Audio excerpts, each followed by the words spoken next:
Perkenalkan, nama saya Devinia Angelina, NIM 19104186887. Kelas A2 Manajemen Pagi, mata kuliah E-Marketing, dosen Bapak Adi Mursalin, SEMM. Baiklah, di sini saya akan menjelaskan ringkasan lanjutan bab 2 mengenai think. Berpikir atau think adalah langkah pertama dalam proses strategi. Think yaitu penelitian, perencanaan, dan strategi. Gunakan peluang digital untuk memenuhi tantangan komunikasi, pasar, dan produk. Write, yaitu buat aset yang indah dari situs web dan video hingga spanduk dan aplikasi iklan. Integrate, yaitu gunakan saluran untuk mengarahkan lalu lintas ke aset tersebut dan bangunlah hubungan dengan pelanggan. Optimisi, yaitu lacak dan analisis untuk memahami kinerja aset dan kampanye. Selanjutnya, apa itu pemasaran? Definisi sederhana untuk pemasaran adalah penciptaan dan kepuasan permintaan untuk produk atau layanan kita. Jika semuanya berjalan dengan baik, permintaan ini harus diterjemahkan ke dalam penjualan dan pada akhirnya pendapatan. Pada tahun 2012, Dr. Philip Kotler mendefinisikan pemasaran sebagai ilmu dan seni mengeksplorasi, menciptakan, dan memberikan nilai untuk memenuhi kebutuhan target pasar dengan keuntungan. Pemasaran mengidentifikasi kebutuhan dan keinginan yang tidak terpenuhi. Ini mendefinisikan pengukuran ukur pasar yang didefinisikan dan potensi keuntungan. Selanjutnya, apa itu pemasaran digital?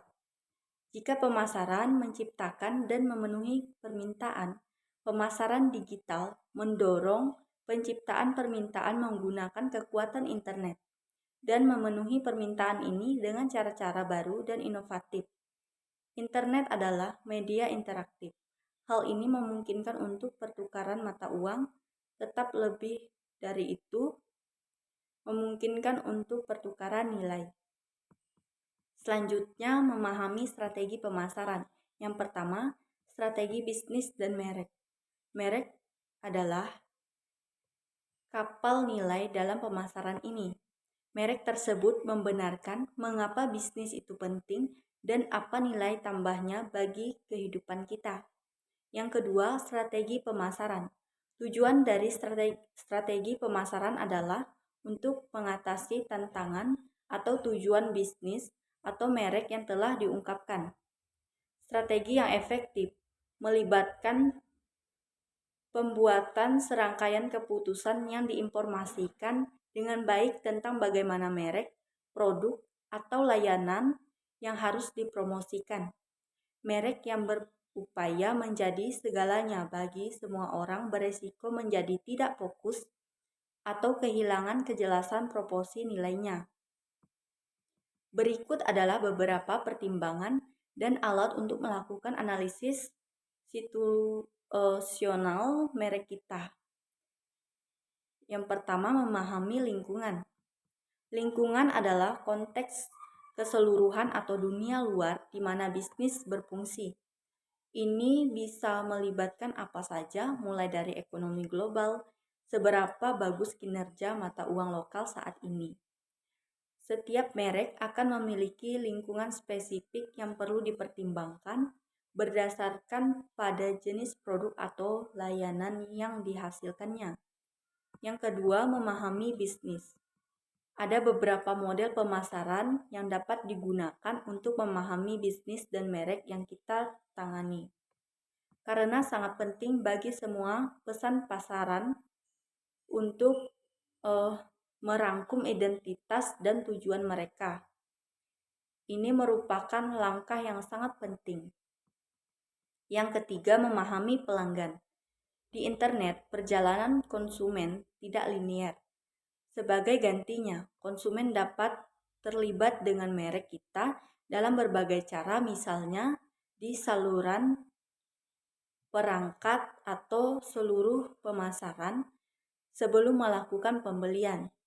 Tujuannya adalah untuk menjangkau pelanggan dengan pesan pemasaran yang tepat pada tahap yang tepat dari perjalanan mereka. Yang keempat, memahami pesaing.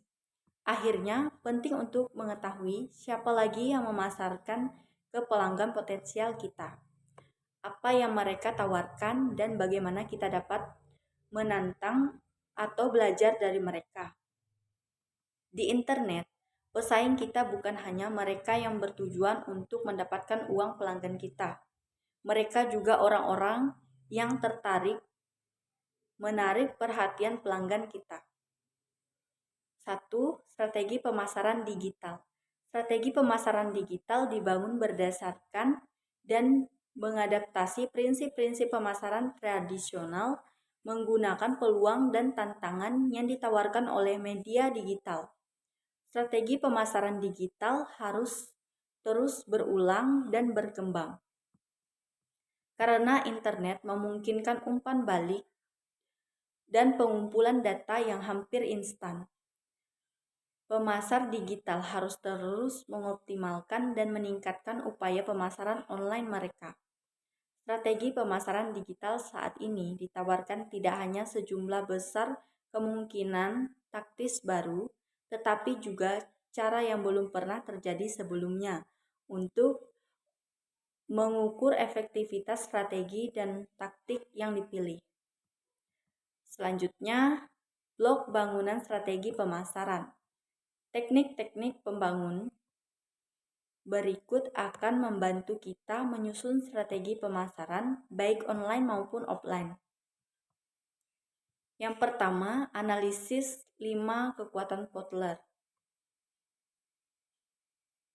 Analisis 5 kekuatan Porter adalah alat bisnis yang membantu menentukan intensitas dan daya tarik pasar.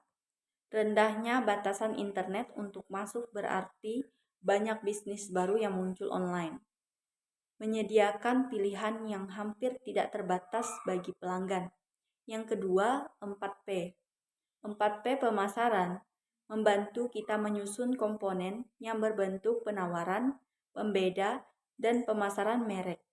4P sendiri yaitu produk, harga, penempatan, dan juga promosi. Yang ketiga, analisis SWOT. Analisis SWOT yaitu kekuatan, kelemahan, peluang, dan ancaman adalah cara ideal untuk memahami bisnis kita dan pasar kita. Selanjutnya, membuat strategi pemasaran digital. Langkah-langkah yang mencakup apa yang harus disadari organisasi ketika membuat dan menerapkan strategi yang akan memenuhi tujuan pemasaran dan menyelesaikan tantangannya. Yang pertama, konteks. Langkah pertama dalam menyusun strategi yang sukses adalah memeriksa konteks organisasi dan berbagai pemangku kepentingan. Yang kedua, pertukaran nilai. Setelah kita mengamati situasi pasar, langkah kedua adalah melihat kembali janji nilai yang kita buat. Yang ketiga, tujuan. Saat menetapkan tujuan pemasaran digital kita, ada 4 aspek utama yang perlu dipertimbangkan, yaitu tujuan, taktik, indikator kinerja utama, dan target. Yang keempat, taktik dan evaluasi. Banyak alat dan taktik digital tersedia setelah kita menentukan tujuan pemasaran digital kita.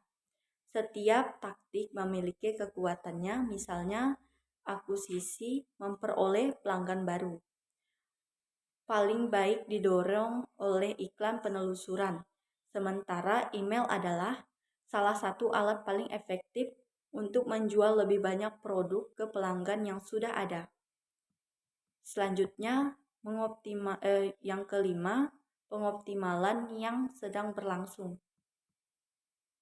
Semakin penting bagi merek untuk menjadi dinamis, fleksibel, dan gesit saat memasarkan online. Taktik dan platform baru muncul setiap minggu.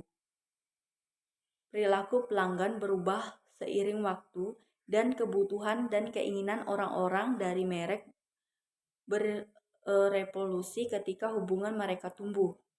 Tantangannya adalah untuk menerobos kekacauan online untuk terhubung dengan pelanggan dengan cara yang orisinal dan bermakna. Sekian penjelasan saya ucapkan terima kasih.